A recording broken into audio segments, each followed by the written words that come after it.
Awesome. And welcome to the next special, not special episode of the Comics Brew and Chew podcast. Let's see if Tom cuts me off this time. Nope. Cool. Mike is running well. Where we will be talking about the second to last movie in Marvel Phase 4. Phase 3. Phase 3. I'm sorry, I'm getting ahead of myself. I haven't started writing for them yet. Because Phase Thor comes next. Marvel's The Avengers Endgame 2019. Why 2019?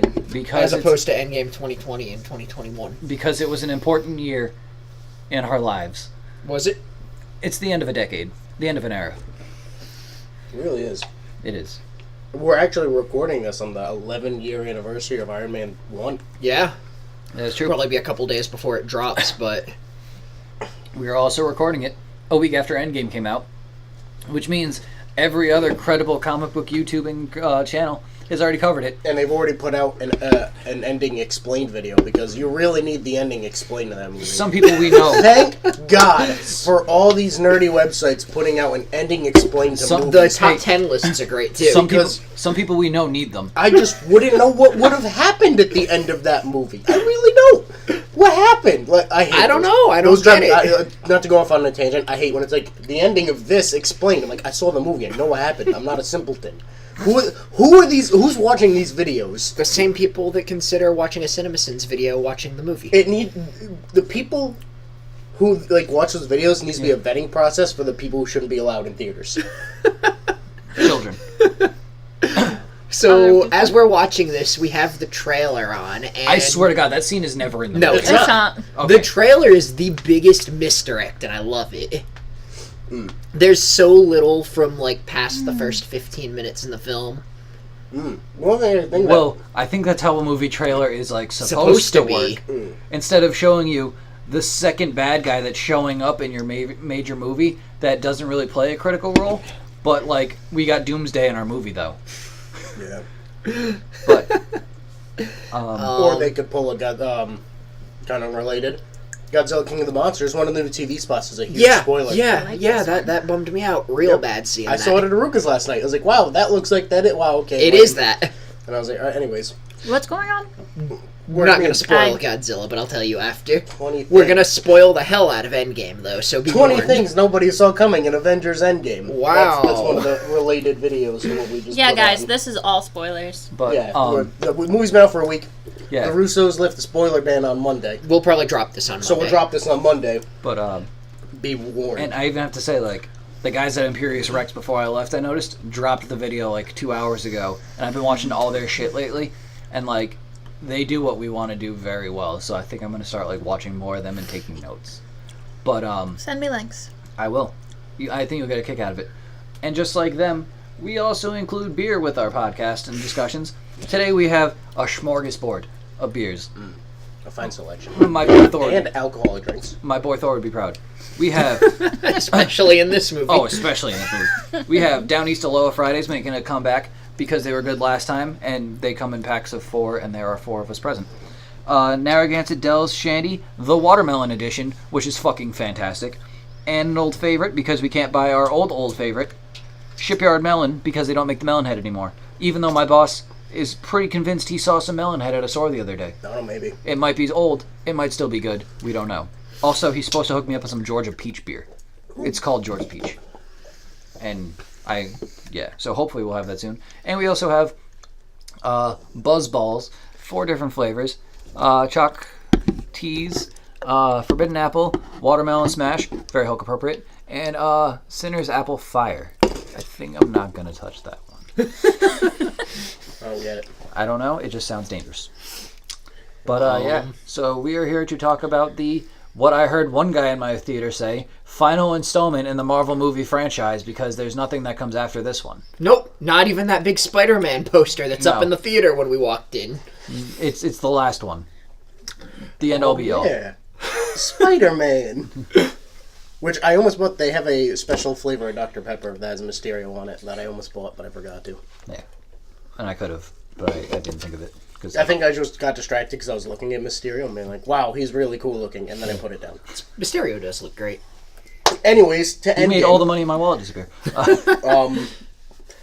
Yeah, so pretty much picks up, 3 weeks? Yeah, it's 22 days. It's 22 days. Well, technically it starts right where Infinity War ends with Hawkeye and his family all dusting around him. The coldest of cold opens. A cold-hearted open. I don't know if you guys noticed afterwards when we cut then and we get the Mr. Fantasy song and we have the Marvel intro. If you look at it, everyone that was dusted at the end of Infinity War is missing from the Marvel Studios intro after that, and they're just blank spaces. I wouldn't have noticed that. I could have taken like 18 Adderall and would have never noticed that. Yeah, they're all missing. I just assumed that they were doing the mainline Avengers because this was like their movie. No, because anyone that dusted, like Rocket was there, Rhodey was there outside of the mainline Avengers, and there were just empty spaces where, like, say, Star-Lord would have been and whatnot. I could go on a little Hawk tangent, but I won't. I was too busy trying to figure out when my friend was going to get to the movie theater and like how much of the movie they were going to miss, so I didn't really watch like the Marvel flip. Because to be fair, it doesn't add anything to the movie outside of it's not a DC movie. Well, what's with this Hawkeye complaint? No, it's just everybody saying that, right in the beginning he calls Lila Little Hawk. He calls her Hawkeye. Oh. I got that wrong. Thank you. Well, somebody's seen it way too many times. 3. If only he had something else to do. Exactly. Besides go to the movies. I mean, it's like, it kind of makes sense that he calls her Hawkeye. Yeah, but I just don't want to see anybody be like, oh, hey, she's going to replace Kate. Yeah. Although it's kind of funny, he's calling his daughter a, federal fugitive in a sense. Way to go, little bank robber! Like, as he still has the ankle bracelet. Yeah. Does he in that scene? He does. They open right on the shot of that. Oh. He's like adjusting her stance, and he has it on. Which means he's probably days away from losing it, too. Also, poor Scott Lang. Scott Lang, with his ankle bracelet, is confined to this little house with, like, this 2-foot backyard. Hawkeye has his entire open field that he can... How come Hawkeye still had his on? Did he get a longer sentence for some reason? Well... What do you mean? Oh, yeah, huh. That's true, because if he still had his on, but Scott was released before he snapped. I mean, maybe the federal agent who went to take off Hawkeye's bracelet just couldn't find him on his big-ass farm. Maybe he did something during his time that got his probation extended. Or maybe they just gave him a longer one anyways because of his involvement with S.H.I.E.L.D. Yeah, or maybe the fact that he's like actually a wanted criminal. They just took one look at Clint Barton and was like... Scott was just this idiot on the Scott side just of the got street. out of prison, 2 years before? Yeah, you look like that guy that ruined the Bourne franchise. It's my favorite movie. I'm keeping you in here a little longer. But, so it starts with his entire family... dusting. Gone. And you're, because he turns and, you just see, the dust from his daughter, and he, calls her out. And then he turns and his wife and his 2 sons are gone. And you're like, oh man. That's right. And then in rage, he turns into a ninja. But then so we jump good, 22 days later. Fluent in Japanese. Tony and Nebula on the Benatar, listening to some Mr. Fantasy. The first time that Nebula has ever won a game. Yeah, I love Nebula's little, how intimidated she is when Tony says that she won because of how manipulated she was in her past with any sort of competition. And when she's, finally happy about winning some kind of a competition fairly. Tony is just ready to die at that point. He knows he's going to be dead the next morning. He is, he does not look good. He is so frail. The trailers didn't even show that they digitally augmented him to make him frail in there. He looked like pre-serum Captain America. Yeah. Which is interesting because their arcs in this film basically kind of take them into each other's territory, with Cap learning to care a little bit more about himself and Tony expanding a little more outward. But, Avengers, they regroup. Captain Marvel saves Nebula and Tony. I like that they didn't waste setup time at the start showing Captain Marvel's arrival. We pick up, she's already part of the team for the last 20-something days. Yeah. She comes back. It's not, her first time setting foot on Earth. They gave everything they needed to in the Captain Marvel credit scene with that. They get to Earth, and we still have fallout from Civil War, even in the midst of all of this. Tony, he cuts him deep. Hits him with that. You said we lose, we do it together. You weren't there. Hit him with that. You lied. He might be a little cranky. And then he hit the floor. And then, he rips the arc reactor off, and... Not an arc reactor. Just the housing unit. It's still an arc reactor, though, isn't it? No, I guess. I thought when he handed it to Steve, like later on, Steve was going to put it on. But Steve does something even better with someone else's tech. We'll get there. But yeah, so then it's like, Tony is not capable of... Well, I mean, okay, can we just talk about the first thing Tony says when he gets off the ship? I lost the kid. Oh. I think the theater wept there. Oh, I fucking I'm finishing my beer just with the thought of that. I'd pour one out for Spider-Man, but he comes back at the end, so it's kind of a waste of beer. Then you can't just suck it back into your cup. I know. There's plenty of other people you can pour one out for. Why? Spider-Man came back, and my boy was fucking awesome at the end of the movie. The first 2/3 of the movie, my coworker said he was dumb. I don't care. I loved it. So, after Tony gets back, the entire Avengers squad, except him, plus Captain Marvel and Rocket and Nebula, all set out to go and take down Thanos. They realized that he snapped again. They were able to track down the farm that he was living on, and they get there. Thor goes for the head. He goes for the head, and I think in a moment... Within the first 5 minutes. Yeah, that shocked everybody in that theater. Within the first, early into the first act of the film, Thanos is dead. I mean, I assumed I knew what was going to happen in the movie anyways, like, going forward from that point on. Yeah. But, like, it was still jarring. Like, even knowing that there was going to be, like, time travel and shit. Yep. Like, them just offing Thanos in that moment, I was like, what the fuck is happening? I don't think anyone saw any of that coming. I thought he was going to get word that they were going after the stones. Yep. And then he was going to, like, go get his forces and, But I wasn't expecting him to lose his head. Alright. Fucking Captain Marvel coming through the ceiling to grab his hand, and fucking Hulkbuster just coming out of the fire. Yeah, I don't know how he got under there. How did he get under there? I don't know. It's like 2 feet off the ground. The Hulkbuster's not that big. Yeah, I don't know, but it looked pretty cool. But yeah. We never got that scene. Oh yeah, her boxing. Yep. Or her sitting in the rain. There's more, like, not saying that she wasn't in the movie, but there's more cool Black Widow shit in the trailers than there is in this entire film. You mean you don't want that's a good segue, mentioning Black Widow. After Thor kills Thanos, goes for the head, we jump forward 5 years, and Black Widow is basically the one single-handedly running the team at this point. Natasha. Everyone is spread out. The last 2 Guardians with Rocket and Nebula are off doing one thing. Carol is doing one thing. Rhodey is tracking down Clint because he's Carol keeps throwing out the same line over and over again, which makes sense, but it's also kind of annoying, like, hey, you're not here helping Earth. There's thousands of planets dealing with this, and I'm trying to take care of all of them. Like, we get it, Carol. You're the only one in fucking space. Well, Rocket and Nebula. Yeah. But they're nearby doing stuff, and they're working together. And she's like, you don't understand. I'm like the savior of the universe. I have to go take care of it. Meanwhile, Rocket's like, you got the Karen haircut. If you want, you can talk to my manager. And she's just like, I think I will. I don't like your attitude. It was cool seeing that tech that Widow was using over there, because it was the same as the tech in Winter Soldier when they're talking to the World Security Council. Advanced, with no glass panes. Yep. Chairs. Yeah. I watched Winter Soldier again the other day. Why are the chairs there? Do they need the? Did they just like? Do they ever have meetings there and they all sit behind glass panes and talk to each other? Yes, of course. And really quick, before we see that Widow sequence, we see Cap holding his group therapy session there, and Joe Russo. Yeah, Joe Russo once again in his technically 4th, but his cameo in the MCU, but his cameo in the 3rd film was cut. In Infinity War, he was playing a paparazzi guy during the scene with Tony and Pepper jogging that was cut. But yeah, Black Widow is basically running the Avengers, the only family she ever really had, moving on from that, and she starts getting some information about Clint from Rhodey, setting up for the Ronin sequence about probably an hour into the film. And from there, we go on to Ant-Man. The savior of the Marvel Universe, a rat. Yep, the rat, because, in the other Or as I 14 called million timelines, that rat didn't step on that button in the right way. The Deus Ex Machina.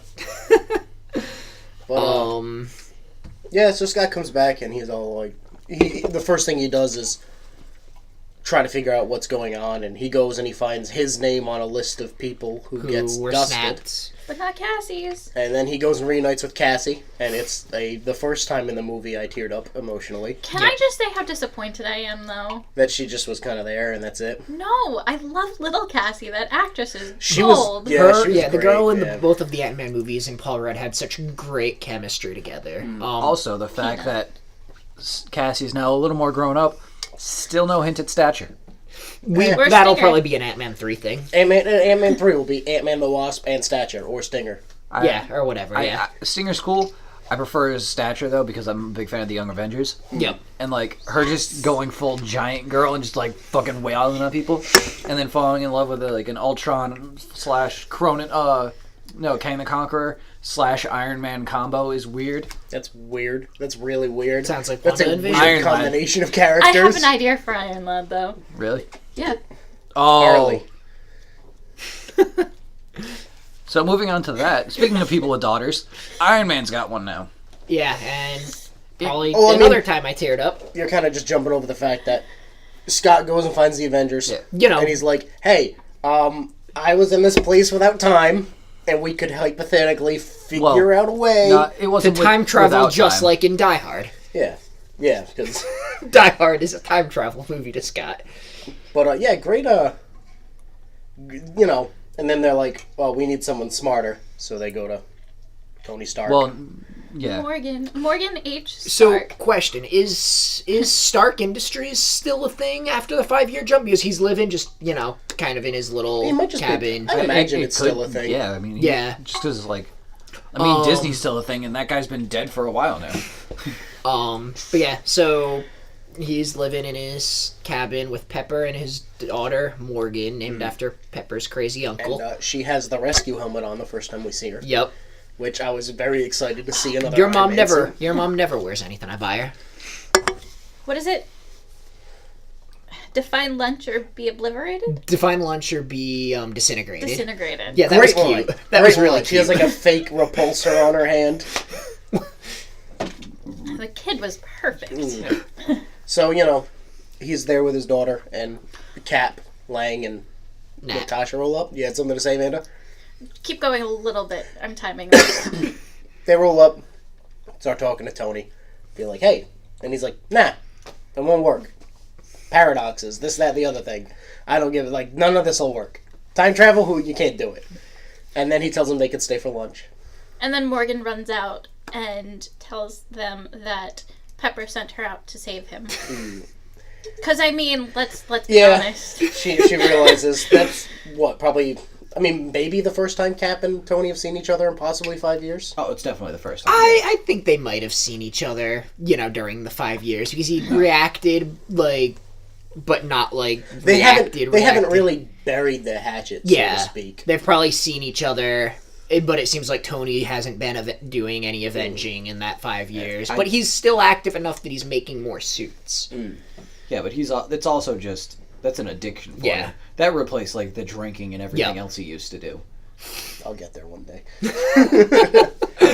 I'm gonna... Everybody needs a hobby. You'll reach your icon status of moving on from drinking. And you'll become... I will become the Big Lebowski. Well, before we segue into him, let's segue into the next character introduction with Professor Hulk. Professor Hulk. Oh. Yeah, because we need a big brain, and then it's kind of who's got a bigger brain than him, and it's kind of plays back on the Avengers 1 thing of The big guy. And we have youth pastor who dresses and acts like a youth pastor, dabbing good influence on Kid Hulk. Which is funny because he dabs the wrong way, and everybody's like, "Oh, look at him! He's trying to fucking fit in," and everybody's like, "No, the joke is the fact that it's so out of touch." Yeah. Because it's so far ahead of, in the future.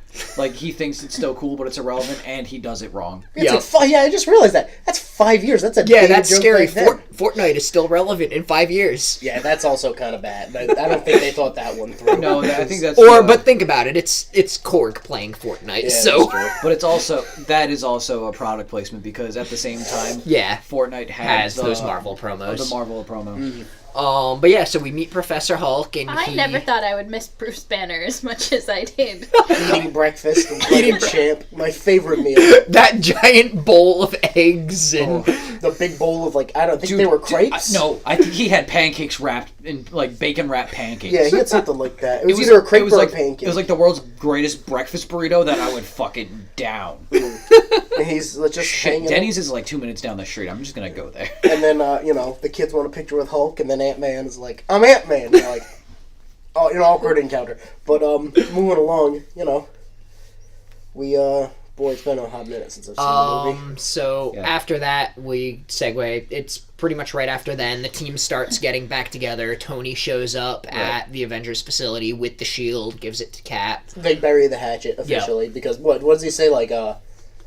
I can't remember his wording of it. Oh, if I leave this thing in the garage. No. When he doesn't like. Something about not holding grudges, or something similar to that. They both agree that it's toxic and that. It's almost buried. It's 99% buried. I think right before they time travel, it gets ultimately buried. Yeah, because of how well they work together. And then we go to another recruitment mission, and we get Thor's two best buds, Rocket and Hulk, going to... Is it at that point? Or do we get everybody else showing up? Because over there, Tony says to Steve, are we getting a whole team? Then Rhodey arrives, Nebula and Rocket come down in the One of the best jokes in the movie is War Machine landing next to Scott, who just had his taco blown out of his hand by the Venator. Now, he's already frazzled by a spaceship. With a talking raccoon. He's a talking raccoon and a blue alien. Who walks by him and then goes, War Machine, watch out where you land. There's an idiot in the landing zone. And then War Machine comes down and scares Scott. And he goes, what's up, regular sized man? What a joke. And then Hulk comes and in probably the sweetest moment in the film gives him 2 tacos. Oh, and then keeps going. Still dressed up as a fucking adjunct college professor. Oh, because that's when he gets on the ship with Rocket. Yeah, so and then they head over to New Asgard. Asgard. Fred, if you want to take over New Asgard, because... Okay, so there is a storyline in which the Asgardians come to Earth after the destruction of Asgard, but they set up in Brockton, Oklahoma, a.k.a. Brockton, Arizona, a.k.a. the scene from the setting of the first Thor movie. Yep. Oh, wow. Hence the Jen Michael Straczynski cameo in that movie. Because that was his whole run. But, so in this one... They find Valkyrie, and she's a fisherwoman now. Yep. She's on Deadliest Catch Season 12. Woman after my own heart. Ooh. But, and I saw some controversy about the new Valkyrie book coming out that was some hot shit the day after the movie dropped. But, so they go into the town, and she's like, we only see Thor once a month when he shows up for supplies. And it's just beer. It's kegs outside of his house. They go inside, and this dude is a wreck. He looks like the dude. He looks like the Big dude. Lebowski. And he's sitting there. Does that open a bit of a paradox in and of itself, since the dude was Jeff Bridges in the first Iron Man? But so he's got this long ass beard, fucking long shaggy hair. He is out of shape, and all he does is drink and play video games and have rock men and a little squishy purple dude over his He's house. looking in the mirror. I know. He lives with Korg and Meek. And Korg is getting his ass kicked in Fortnite. And Meek is eating pizza. By Noobmaster69. Yeah, and some kid's talking shit to him. So Thor says he's going to go and beat the crap out of the kid. And at first you're like, who is he talking to? And then you find out it's a kid because he says, I'm going to shove your dad's head up his own ass. Which, makes you think. Imagine being the guy on PSN with the, PlayStation Network named Noobmaster69. Someone looked it up and he has 0 wins in Fortnite. Yikes. But, hey, they're just on screen. But yeah, and the Thor stuff is funny for about all of 2 minutes, and then it just gets real sad to watch. Dark, because he says Thanos, and he treats him like Voldemort. And he keeps trying to be funny guy Thor. He keeps trying to be the Thor that everyone likes, and then he ends up being worse. Yeah, and it's not worse bad filmmaking. It's worse holy shit, you feel for this guy, dude. Thor, the arc that Thor has undergone from Ragnarok to Infinity War to Endgame is insane. Just how much, he's radically different every time we see him, and it it's also because makes sense. every time you see him, he is either on like the top of like his game or at the very bottom. Yeah, like in Infinity War, where he goes, he gets Stormbreaker. He shows up. He turns the entire tide for fucking the battle. Fails and then fails. Knows that he failed. After he loses Asgard. Yep. The place. Then he loses Asgard. The people. Then he lets Thanos win, and then he loses half of what he has left of Asgard. The people. Plus, he also has lost Loki again. His brother, Heimdall. His sister. He never knew was had. Heimdall, the Warriors 3, and his mother a few years prior, and his father. Odin. They broke Thor and down. Sif is just gone, nowhere to be seen. You guys want to see the most human character in Marvel? Thor. They broke that man down. They did. No wonder he's got a beer belly. And they did my boy dirty. And now after that, Amanda, I'll get you a hammer. The Avengers. Well, I mean, you forget how they get Thor to go. So they're like, Thor, we're gonna go on this mission. We're gonna go after the stones, and he's like, "Oh, I'm not going to do it. I'm gonna go take another bath." And Rocket just convinces him by saying they have beer on the ship, and that's how they get Thor. What kind of beer? What kind? So he shows up looking like the dude. And Which Iron Man even calls him the dude. Yeah. So they prepare their whole time travel. What they refer to as probably the greatest plot device in any cinema movie ever is time heist. That is such a Scott like I love that the plot of this could basically be Ant-Man 3. Yeah, like time heist. Well, it's like we're gonna go back in time and steal shit. We're gonna steal the stones from places we know they are at that time. Yeah. And they deduce, they go through all of it, and turns out 3 of these Origin of the Universe stones were in New York City at 2012. Nostradamus was damn close. So Nostradamus close.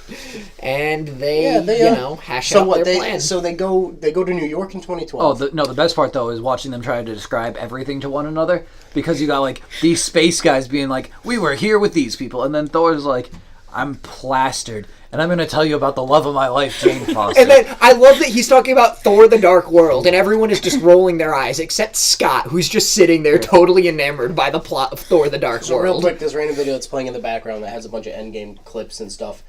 Just point out something funny. That Renee Russo, is that her name? The woman who plays Frigga, who appears in Endgame, had more lines in Endgame than she did in the previous 2 Thor movies combined. That's funny. And just to jump ahead with that for a second, they use her really well here too. So she's not in any relation, is she? To the Russos? John Anthony Russo? No. Okay. They put the rest of their family in. Well, I think the big thing with Freya is, or Frigga, I call her Freya because that's how she is in like every other form of mythology. In the first one, she's just the doubting mother, but Odin's the douchebag, so you focus more on the douchebag dad than the nice mom. Yeah. And then she dies in the second one. With a little bit of character development where she's like... More so with Loki than with Thor. And but with Thor, she's like, "I like your girlfriend." But anyways, they hash out their plan. To steal the 6 stones. So there's 3 in New York. So Scott, Steve, Tony, and Banner go to New York 2012. And then Nebula, Rocket, War Machine, and not Rocket. Rocket goes with Thor to 2013. That's right. And then Clint. Oh, so we actually, just to jump back real quick, Clint. We catch up with him in Tokyo. Ronin, and he's turned into a badass. He was always so cool with his bow and arrow. Did he turn to a badass though? He threatened that one Japanese guy by out-Japanesing him with his sword. And then Nat is like, "Hey, I'm just gonna tase you." Well, I mean, he's got red in his ledger now. Oh no. It's a cool inverse. The guy that uses bows and arrows finally killed somebody? Hey, he killed a lot of people while Loki had him mind controlled. Right. No, but this is the first time he has red in his ledger.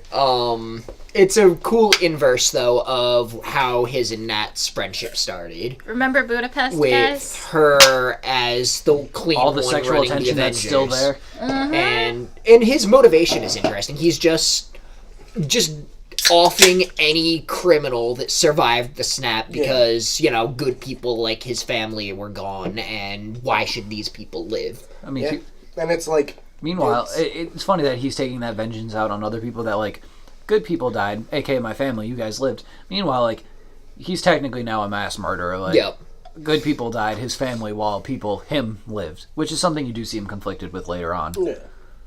But then, anyway, so Thor and Rocket go to 2013 events of Thor: The Dark World. They go to get Asgard. the They go to or the Asgard, reality the stone. Aether, which is technically not a stone, as Thor was really hell-bent on explaining. It's more And of a then- Angry goop, right? Is that what he Yes. said? And then Don't look Gwyneth Paltrow here. You say that. Nebula, War Machine, Clint, and Nat go to 2014. Two of them go to Morag to get the orb before Peter Quill does.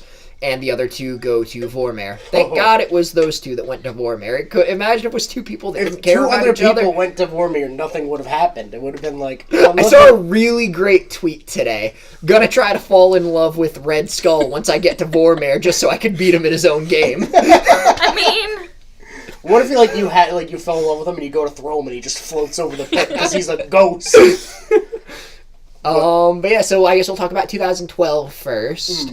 One of my favorite little details in the 2012 section is the little revelation that during the battle, the sorcerers were off defending their sanctum from the Chitauri. Well, And there's a funny moment where we have this new dignified Hulk who doesn't like to smash, and they see 2012 Hulk and he's just like It's fucking gratuitous. throwing buses down the street. punching a Chitauri Wait, in the pulp. did he do the car boxing again? Does he do something similar? He grabs a rips car his and shirt uses- off and he says it's gratuitous, and then he just kind of... No, I think Picks picks the up the car motorcycle. slowly. and no, I is think like, 2012 Hulk. Oh, yeah, he comes grabs a close car to it, and yeah. throws it, and I'm like, is that a car boxing reference? Almost. The car Because- boxing in Incredible Hulk is so cool. Oh, that is the only good scene in that whole movie. But But yeah, so he He, goes to the Sanctum Sanctorum to get the stone from Strange, learns that Strange isn't going to be there for another 5 years. He's It was- performing surgery 5 blocks away.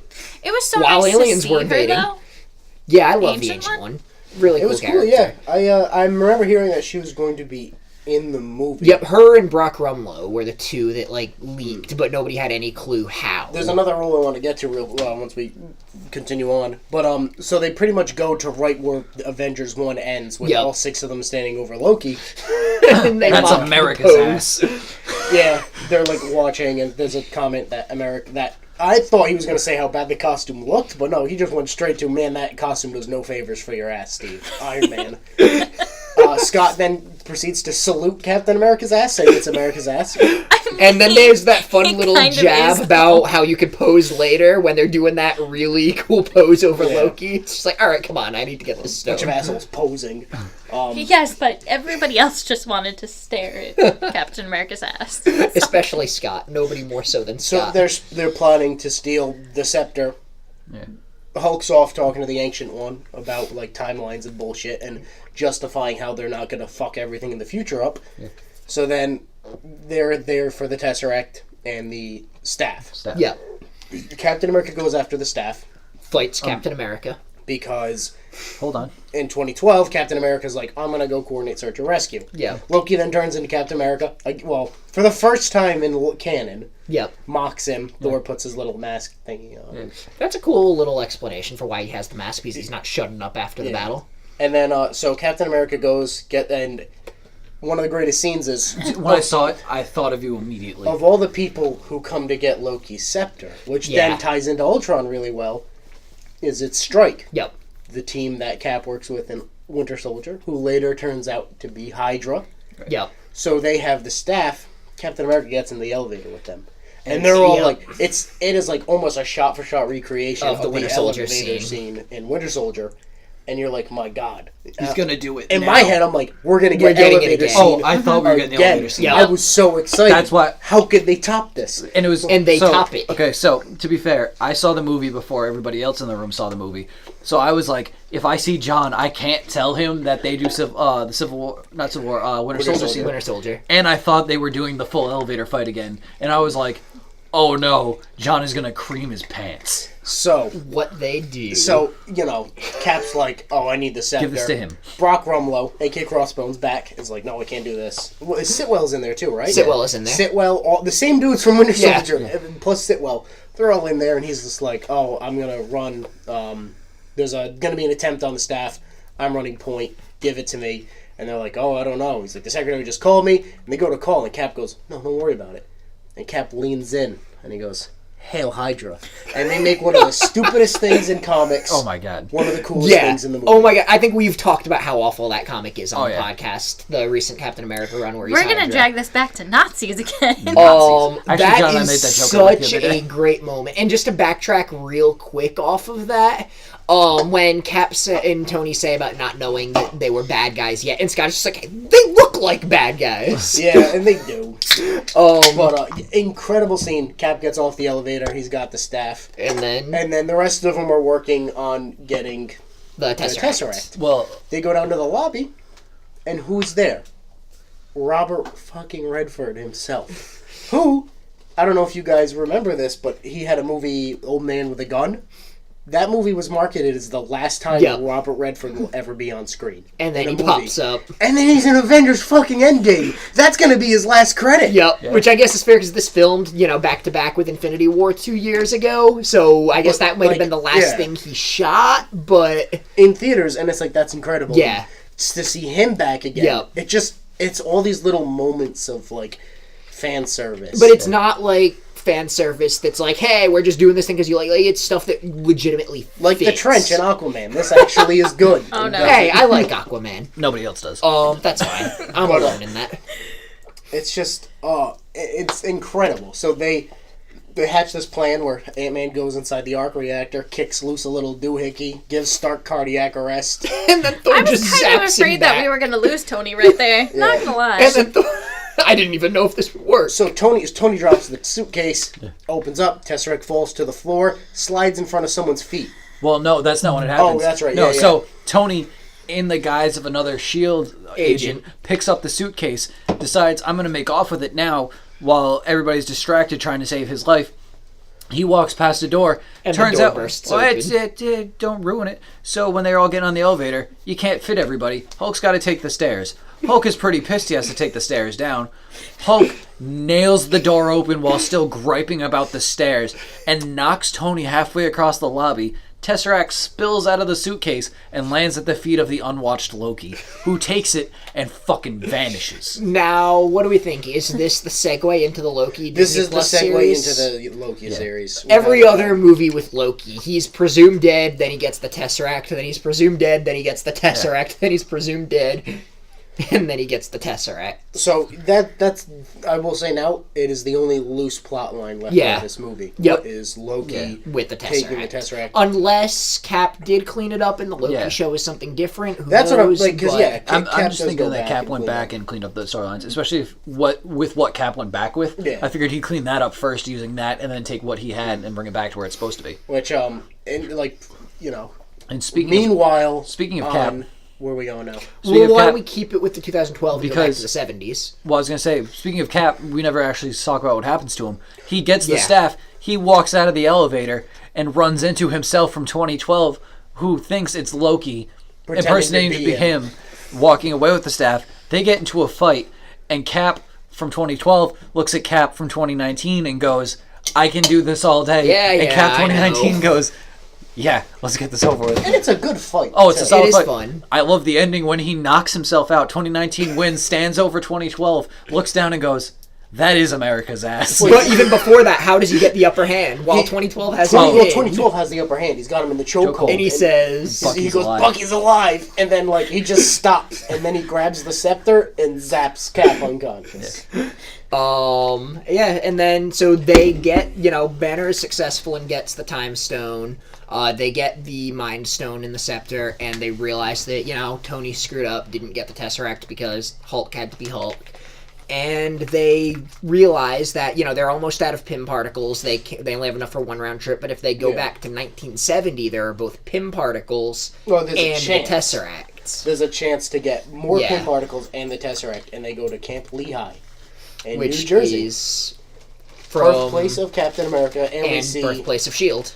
we see Stan Lee's final Obligatory, cameo. his final cameo. He's de-aged to look like he did in 1970, which is really fun, driving past Camp Lehigh. Yelling, Make love, not war. Which I know he was a big proponent of. And my God, it's kind of emotional because that's it. See, There's no it's kind of homecoming. emotional, but at the same point in time, it's also so fast, you don't really get to enjoy it. Because it throws you right into the Camp Lehigh stuff. Yeah. Which is, I feel like, more emotionally investing been, not saying that like it's not emotional to see Stan Lee one last time, but it's definitely like, oh hey, it's the Stan Lee cameo, we have to do that. Here's the character development you're gonna get in Camp Lehigh. Yeah. And in Camp Lehigh, we get a young, among other things, Cap seeing Pym. Peggy. Which one of my favorite memes about this movie came out. If you've never seen The Office, Oh, there's also the meme of John Krasinski's character Jim. He's standing behind blinds and he's just like smirking. And I saw someone make a meme of like Cap watching Peggy. I mean, It's a to good be fair, picture. it is super creepy. Yeah. He's I mean, but how would you react if, you know, but also the like, how did she not see him? That's the other thing. It's not like he pulled a Drex and he stood really still. Yeah, and it's went not like invisible. the office was like pitch black and he's in the corner and he's like looking at her. No, he is at the glass. Because she's so into her work that she I know. never looks But up. like super spy, secret agent, fucking Yep. shield agent doesn't like. Not just SHIELD agent. Her and Howard run Yeah. SHIELD. But like she was like a field agent first. Like Yeah. you'd think she would notice like that little difference in the Yeah. window, unless like her glass is one way in her office, which would make sense. And then we get... So, I'm going to say one thing. The Russos never let Scott Lang use ants. In Civil War and in That's Endgame, right. he never He uses ants. doesn't. The only time we see ants is on the ant farm on Hank Pym's desk in 1970. Yeah. So they go to Hank Pym's office. We get the original Ant-Man helmet sitting on his desk, which is really I have cool. a friend that made one of those. That's and it is cool. fucking fantastic. I love, like, it's so stupid, and I love it, that helmet. But, so they go there, they get the extra, Steve grabs some extra Pym particles, and then Tony goes... because they're using the Pym particles to travel through time. Travel time. That it's kind of important. That's why they went back to Camp Lehigh, because they needed the stone, but they also needed the Pym particles to make the extra trips. So they stole it from the source. Which D.H. Michael Douglas with his crazy hair. Yeah, that's that's fantastic. really good. Well, I mean, outside of the fact that that was like a really bad wig, it looked wonderful. Yeah. I de-aged Michael Douglas now both times has looked great. I still think he de-aged him in Ant-Man as one of the best de-aging jobs Marvel has done at the Ant-Man prologue. With him meeting with Peggy Carter and whatnot, and Howard Stark. But then afterwards, Tony is in the basement, the same part of the facility that becomes the Arnim Zola computer. It is the Arnim system. Zola computer. He's still a human at that point. Yeah, though, oh, yeah, because so Howard he's- is looking for him. He doesn't get the diagnosis till 1972. Right, that's right. I just remember them saying Zola in the basement. Yeah, because Howard was looking for him. Yeah. So Tony and Howard get to have one last moment, and Well, a lot of last moments, but... Yeah. It's heartbreaking. It really is. He tells him everything's going to be okay. He did his best. And Howard and Maria is currently pregnant with Tony. Isn't that what, at the beginning of Civil War, when he shows off the barf, doesn't he say, like, he did the best he could? Yeah. And that's what he says to Yeah. Howard. And then in 1970, when he time travels, he says, you're going to do... What do you say? You're going to do... Everything's going to be okay. Yeah. And it's just like, oh, God, you're like... He gets the hug with Oh, his what father. about that? I have a daughter. I have a daughter. And the alias he uses is great. Howard Potts. Howard Potts, yeah. I mean, come on. That's probably what Tony's going by at that point. So yeah, then he gets the Tesseract. He has that really great moment with his father, and then they jump back to the modern day. Oh, you're going to completely cut off the fact that Jarvis was there. Jarvis, yeah, the one time that someone who originated in a Marvel TV show has appeared in the MCU. I just meant the fact that, like, Jarvis was a dude. Yeah. Yeah. And it wasn't Paul Bettany. And you know how many people I heard people's reaction were like, oh my God, Jarvis was an actual person. That was so cool. What a cool reference. I'm like, you're kind of... No one really watched the TV show. Yeah, the other thing is, in the comics, he wasn't, like, an android. In the comics, he was an actual person. He was an actual butler. Pink freeze pop. So yeah, and then we'll talk about 2014. Everyone takes the Benatar, Well, lands let's on just do Morag. 2013. Oh yeah, we'll start with 2013. It's shorter. Because, throwing rocket, Tony somehow teleports them to Asgard, which I have several questions. And Thor was sobered up enough to remember the coordinates. Yeah, but also how come, like, Heimdall wasn't like, there's another Thor and a rabbit loose on Asgard? Well, he might be also... I guess he can see everything. He can see knows what's everything. happening. But, Or it also depends what's going on at the time. I think that's right before the attack. It is right before the elves come, because he by the mentions dark that it's elves. the day his mother dies, so it might even be while Heimdall is busy taking down that cloaked dark elf shit. Yeah.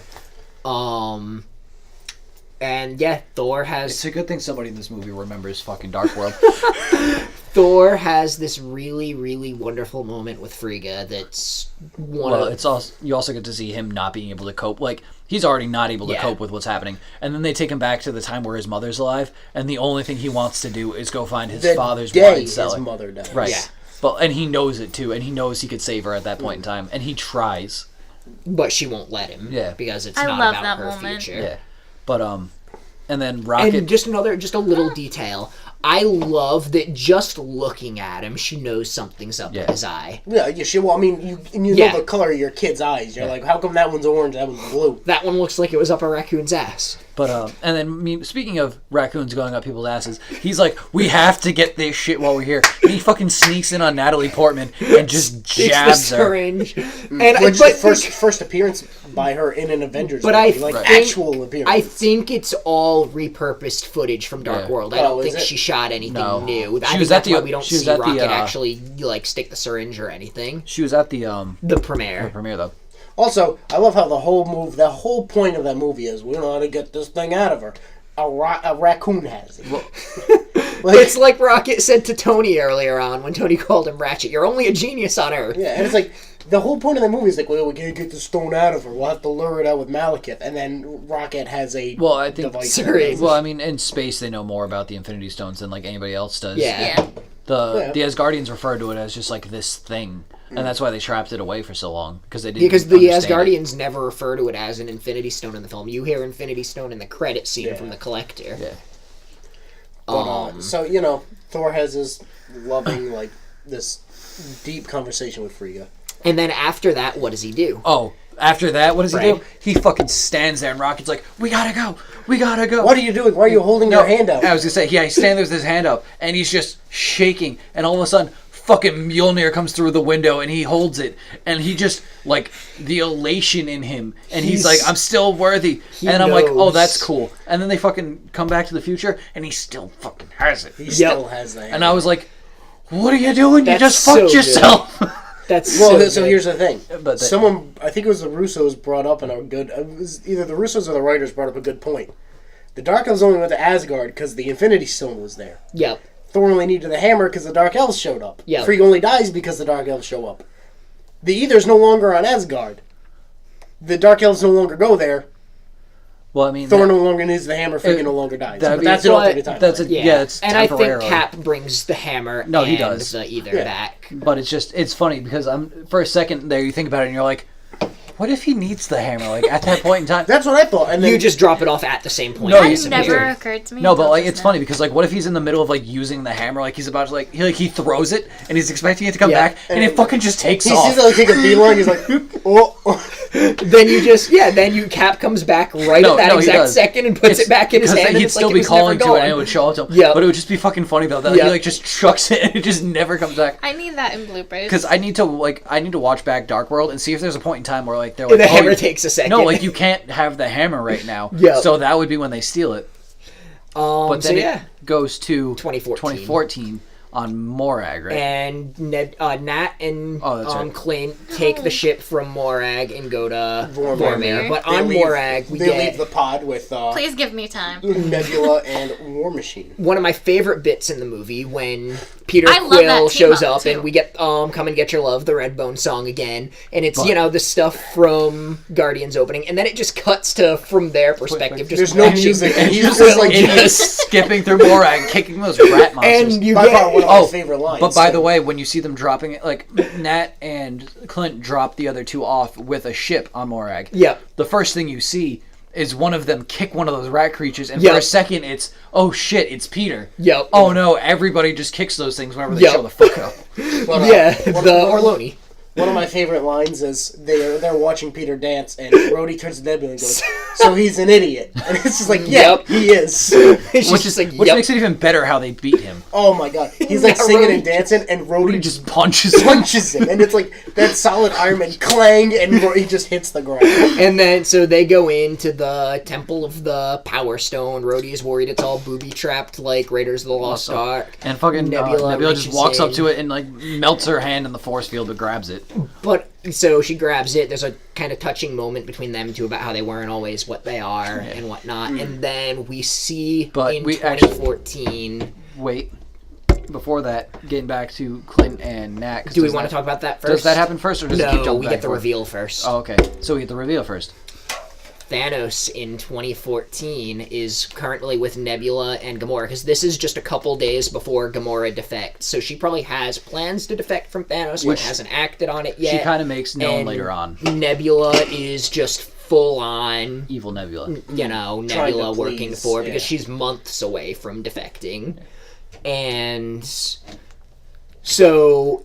Turns out that, and I thought this was actually really creative, the two Nebulas are running on the same network, so their minds start tethering together. It's almost like if you had cloud computing and you went back, you took a video and you saved it to your a cloud network. Yep. Or no, you saved it to your phone synced to the cloud. You go back in time a day, you now have a video from the future. Yep. And then these things coexist. Yeah, that was very well explained how Thanos found it. That would have never clicked in my mind. So I thought that was a really creative way to do that reveal. So Thanos in 2014, this is pre getting the stones. In fact, post losing one of them because he gave the Mind Stone to Loki. He is this is while he's still in cahoots with Ronan, trying to have Ronan get the Power Stone. And he sees this video from Nebula of, them showing up and executing him, but he learns that he succeeded. And the two 2014 Nebula swaps out with future Nebula, by taking the plates off her face and putting them on. And so then evil Nebula is the one that goes to the future with Rhodey rather than modern Nebula, and she leaves a Pym particle with Thanos. Yeah. And then also in 2014 we have Vormir, which if you've seen Infinity War, you know exactly how you get the Soul Stone. Can I just say that it didn't occur to me the first time at all? When they were like, we're gonna go to Vormir, and they went, I was like, oh no. Never occurred to me. Oh, I knew one. Why didn't they just be like, all right, so instead of sending two teams to 2014, we're gonna send one team to 2018 Vormir, and when Thanos is taking his little fucking bath unconscious, we'll just take the stone out of his hand. The end. Because I think the stone shows up in that, like the soul realm. Yeah. And you have to get it in the soul realm to get it in real life, or getting in actuality. We never saw Clint's soul realm though.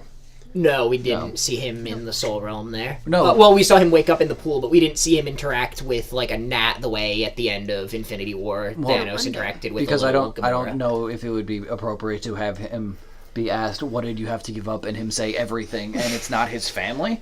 It's what if it was his whole family and Nat? Well, I was gonna say. I think it would just be Natasha. Well, it would be even weirder when it'd be Natasha and his bow.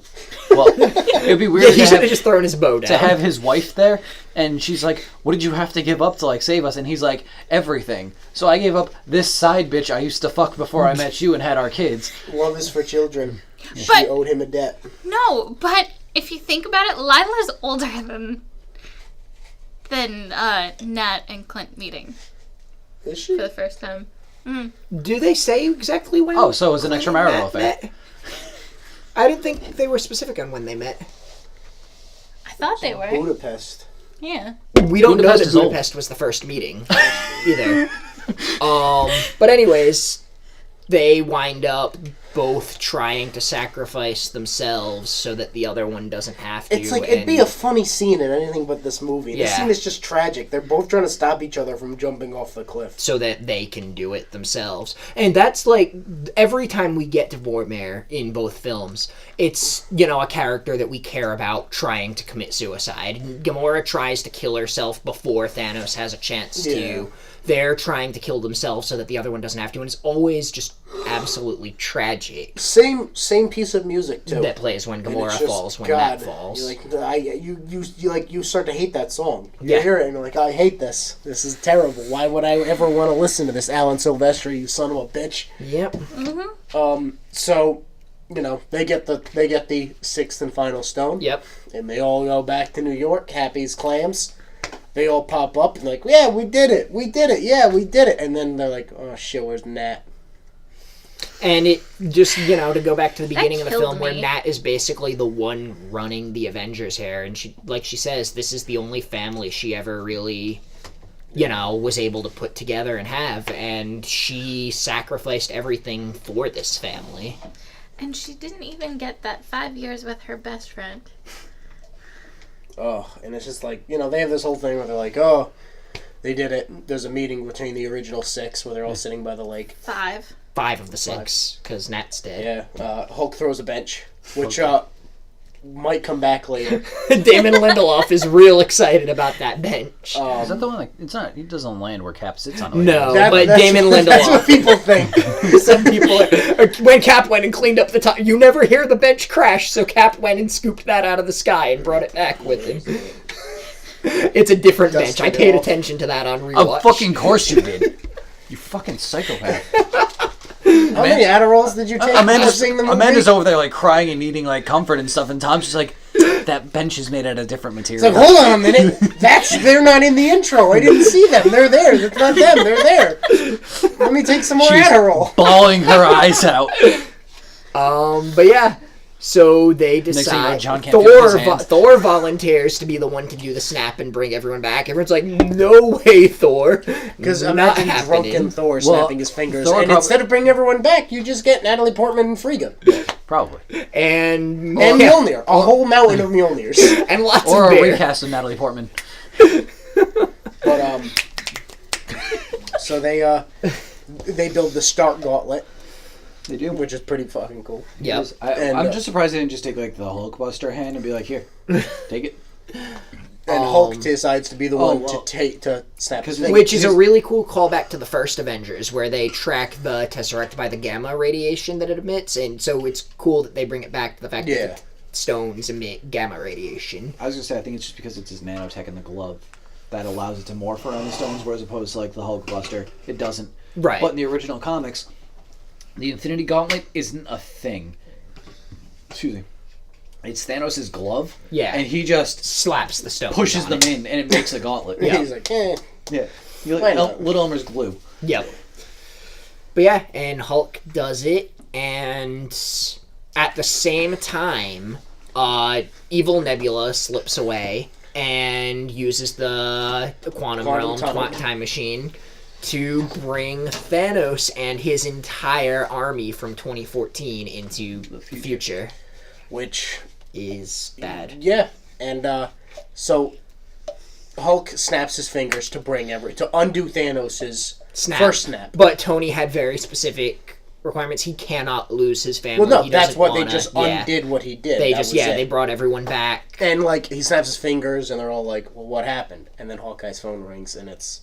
So does that mean that Clint, for those past 5 years while he's off being a vigilante, was paying his wife's phone bill? Yes. Yeah, I Well, imagine his that's wife's not phone- something you I mean- just stop doing. I mean, it's probably his phone bill. Yeah, 'Cause I think, it's a family plan. Yeah, for the whole cle- little Hawk's nest. Clearly his phone was hooked up to something. But that also means, like... Can I have the katana right now? Yeah. That was the worst sentence of your life. I have one, if you want it. I need it. I'll just run home and get it. But yeah. Wait a second. So- we forgot something that happened earlier in the movie that's a very pivotal part. What did we forget? I love you 3000. Oh my god! Stop it. No, Stop it. seriously. So Cry. to use the quantum tunnel to go back when we talked about Iron Man and his daughter. Wait. Amanda has to have this moment. I'm sorry, but when earlier in the movie, when Tony is putting Morgan to sleep, he tells her he loves her, and Morgan looks at him and goes, "I love you 3000." And then he walks out of the room, looks at Pepper, and goes, She loves me 3,000. Now, did I heard you were hear like about the origin of that? 600s. Yeah, it's actually, it was ad-libbed by Robert Downey Jr. It's something his kids used to say. Yep. But not only that, but if you add up all of the minutes in the MCU, it adds up to almost 3,000. See, I saw that and I was like, I'm going to go and add up all the minutes myself. I don't believe that. I never did because...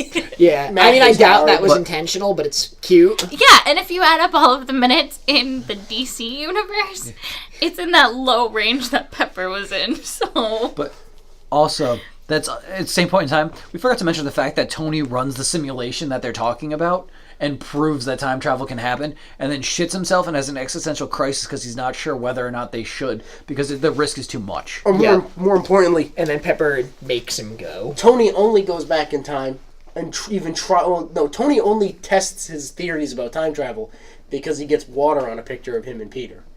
Yeah. It's one of those moments where you're like, oh my god. Because I don't know if you heard. And right lost behind the that kid. picture is another picture of Howard. Yeah. I'm sorry, I felt like that was a very crucial part that It was. you Yeah. mentioned. And we can't forget that she also says shit. She picked up her dad's foul language. No, that's Pepper's word. She coined that, only she can say it. Well, she was being an extortionist and asking for... Juice pops. Yep. Oh, We should have made those for today. I think I'd cry. Juice pops. We have them. You just gotta pop them open. This Buzzball tastes And then you spilled it tastes all like over spill. you. That's usually my thing. like a pink juice pop. Okay. The one I had tasted like a White Russian. I mean, if you want, I have the sweatshirt that I got all my Guinness all over. I have paper towels if you need them. Good thing Tom's driving. Yep. So to just keep continuing while someone is sitting there covered in alcohol. Again, surprisingly not me. Banner makes his Get more if you snap. need more. I'm okay. And Banner snaps. We talk about the Hawkeye's wife's call comes through, and then Thanos arrives with the Through entire the roof. Shatari and the Outriders and some big real apes sweet. and Leviathans and Doesn't it taste the like Black Order and Kind of, but it also just everyone. burns. And it's well, I mean, he arrives first and he just decides to shoot missiles at Decimates the the Avengers compound. A la Iron Man 3. Yeah, although this happens much quicker and... Oh, which brings up a very excellent point. He buries some of the Avengers under the compound. Yep. Which, With the Infinity Gauntlet. okay, that's not the important part. It's a callback to the original Infinity War comic, in which they all go to Battleworld, and Doctor Doom has the gauntlet. No, not the gauntlet, but he has the powers of the Beyonder, and drops a continent-sized piece of Earth on the Avengers, and the Hulk holds it up because he's so pissed. And that's a reference to him holding up the compound off of Rhodey and Rocket. Yep. Because he's doing the same pose, and he's like, Bear in mind, he has there? one functioning arm at this Yeah. point. Because the other arm is just shriveled like And Skinny burnt Steve. from- But it's also, his skin starts turning gray, so we get Gray Hulk a little bit. Original Hulk coloring. I guess. Oh, okay. I didn't know that. But yeah. That he's originally gray. So Thanos, and he comes now with a new plan because he realizes that They collected the stones. snapping 50% of life isn't enough because he sees what happens to him. He dies. He realizes the universe is ungrateful that he killed half of it. Who'd have thunk? So instead of trying to snap away 50% of life, this 2014 Thanos is just straight up psychopath. He's gonna eradicate the entire Down universe to a and single start an atom. and start the universe completely anew so that when it comes up, they will have nothing to hate about him because they won't know anything and there They'll will be be grateful. no Avengers. So he decides to, he goes down to the surface of Earth, and he decides to sit and wait. Yep, and he Takes sends his helmet guys. off, puts his cool double-sided sword into the ground, and he decides to sit and wait. Yep. Who confronts him? But Captain America, Iron Man, and Thor. The and big then three. Thor reaches out. Oh, and can Can Fran? I just say really quick, too, though, No. that I really felt like Nat was missing from that, though. I know they're Right. the big three, but So, still. Nat would have totally shot the shit out of him, with a pistol. and then This is true. nothing would have happened. So, Okay. speaking of somebody that did do something, I was gonna, because I had seen this movie before everybody, and I knew I would see them waiting in line to go into the movies, I was gonna walk out and bust balls and be like, hey, they do the thing from the Jason Aaron books. They do the thing from the Jason Aaron books, so I couldn't bust balls. Thor stands there, and he has Stormbreaker. And he does the God Lightning, and he fucking transforms. He looks like Volstagg. Not gonna lie, he looks kind of dumb. Not gonna lie, too. You talk about his transformation, and then I have a comment. But he, like, his braid beards itself, it gets a man bun, but he's got the armor and looks more Thorish and regal, and he's standing there holding Stormbreaker. It's a badass weapon. What about his transformation? Once he cuts down on that extra gut he's got there, that is a really good look for Thor moving forward. Like, he has, like, this Viking look, the way the hair braids and the beard braids. I like a clean-shaven Chris Hemsworth. I agree, but I just, for shadow. Thor, like, that is a cool look for the character. But then, so he reaches out with his other hand and calls Mjolnir, and then he's dual wielding essentially 2 Mjolnirs and fucking throwing lightning everywhere. And then he fights Thanos. The whole 3 of them charge. He takes his lightning and he shoots it into Iron Man's back, and Iron Man's armor opens up and absorbs it all, like in the first movie, except it's a plan this time. And he fucking unibeams the shit out of the Thanos. But he's using his glaive and he's deflecting it all like a Jedi. And you have the 3 hardest, well, probably 3 of the hardest hitting Avengers. Thor's Hulk's not there. Right. Just going to town on Thanos. And that boy ain't even worried. No. He's not even breaking his sweat. He's without a single stone, he's just... He starts going all Luke Skywalker on Darth Vader with his blade on Cap and just annihilates the shield. He is Cosmic Threat Thanos before the Gauntlet, which is nice. What's the other thing? We see something. Oh, so he breaks Cap... Well, before he breaks Cap's shield, there's a moment where he's just punching Thor. Just punching Thor. Yeah. Imagine that. Punching Thor. Oh my god. I've seen Thor's just like, Thor's probably still also mostly intoxicated. Thor reaches out, grabs Stormbreaker to him. Yeah. And what happens? Thanos catches Stormbreaker because, oh shit, Odin's enchantment isn't on this one. Anyone can pick this up. And he grabs it and he starts pushing it into Thor's chest. And you're like, oh, this could be bad. We could lose Thor. And it's a really cool reflection of the scene from the end of Infinity War. And then Mjolnir. The axe is going up, and then the camera cuts to Mjolnir in the and it starts floating, and you're like, oh shit, and he's using Mjolnir. And you're like, oh, he's going to call Mjolnir to him. It fucking bounces off Thanos. And then Mjolnir fucking hits Thanos. And someone calls it back. And it's fucking Cap. So I lost. The whole theater just... Oh. And then... The best action sequence in the whole fucking movie. Yeah. And then Thor's reaction, too. I knew it. And then we also get a call back to Alan Silvestri's Captain America score from the first movie. And Cap just... He fucking calls down the lightning, too. Yeah. Everybody was like, oh, we were expecting him to be able to, like, use it. But hit it. And then, when he throws the shield and then throws the hammer at the shield and it bounces back at Thanos. But then all of a sudden, he's fucking throwing both at the same time, and then the lightning arc from the ground up. God, it's such an incredible scene. It's weird because the light payoff finally. Only because the movie kind of like the last 3 movies were like, hey, Thor, you're not the god of hammers. The lightning's your part, like the part you bring to it. And then Captain America's like, actually, it was the hammer the whole time. Sorry to break it to you. I just love how Thor was like, cool, I always knew. Yeah, he's not just cool. He starts handing it to him like, nah, give me the big one. You take Mjolnir. I think I sent it to John the other day. I don't know if I put it in the group chat. Someone posted a thing that, like, last time Cap tried picking it up was Age of Ultron. He could nudge it a little bit, but couldn't lift it. Oh, the only time he could lift it was after he confronts Iron Man about the fact that he knew Bucky killed Tony's parents. Yep. So was that what was keeping Stark? Was that what was keeping Cap from being worthy? Because he was holding in that secret. Hiding that secret, and now. And then there's another way. I kind of read it too that in Ultron he could have done it. And part of what made him worthy was his refusal to lift it in that moment. Being that ultimate. I think the secret's better. Yeah. Just being completely honest. He also didn't even try to lift it. Because it's very clear he just calls it, too. Yeah. Because he's not anywhere near Mjolnir. No.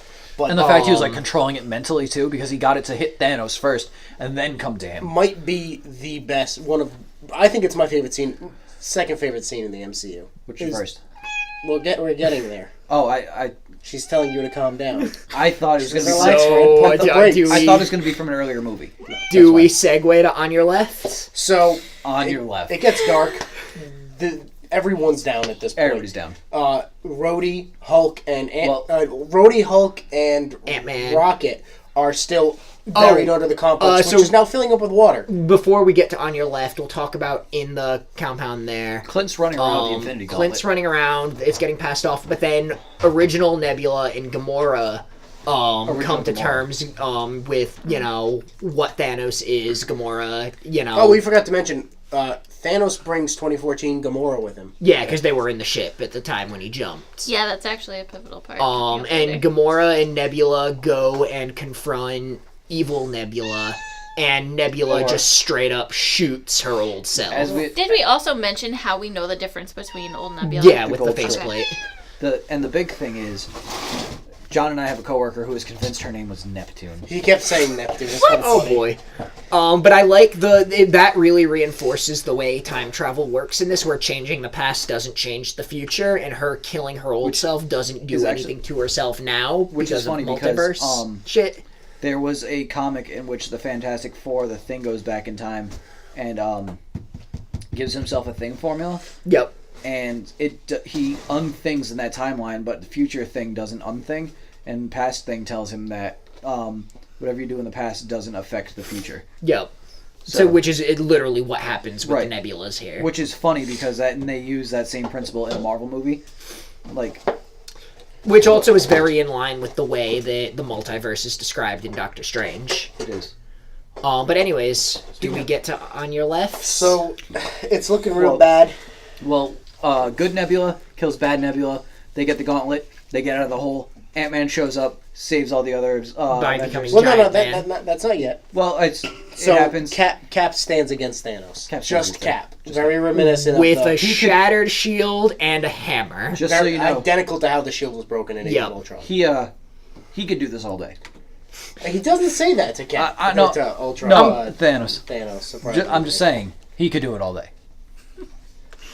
But and he's like standing there. He's ready to do it alone because that's what Captain America does. He's ready, and he's ready to face Thanos' whole army. You have those landing craft, you have the Ravagers, the Leviathans, the big apes, Thanos, the Black Order. They're all just coming.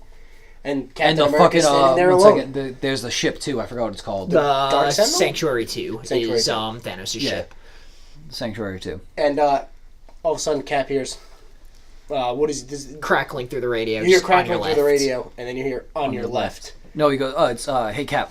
And for a second, everybody kind of freezes. And for a second, I thought it was Rhodey, too. And I was like, oh, yeah, because he's still around. Yeah. And then I was like, oh, fuck. Wait a minute. On your left. And then a portal opens. A fucking sling ring portal opens. And Black Panther, and all of Shuri, Wakanda. and Okoye step out, shrouded just in a silhouette. And portals all start opening. I think, they step out and fucking Falcon rips over the top of them. Portals start opening, and all of the people that were snapped, you see that one on Titan open up, and Doctor Strange, the rest of the Guardians, and Peter Parker come out. Well, isn't Peter the last one to show Peter's up? the last one, because he's got the dramatic.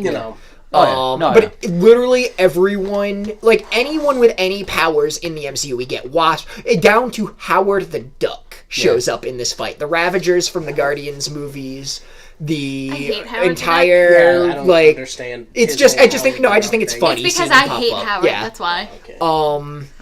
You see the whatever little is left of the Asgardian forces. You completely brushed over Spider-Man coming back, and the theater collectively losing their minds.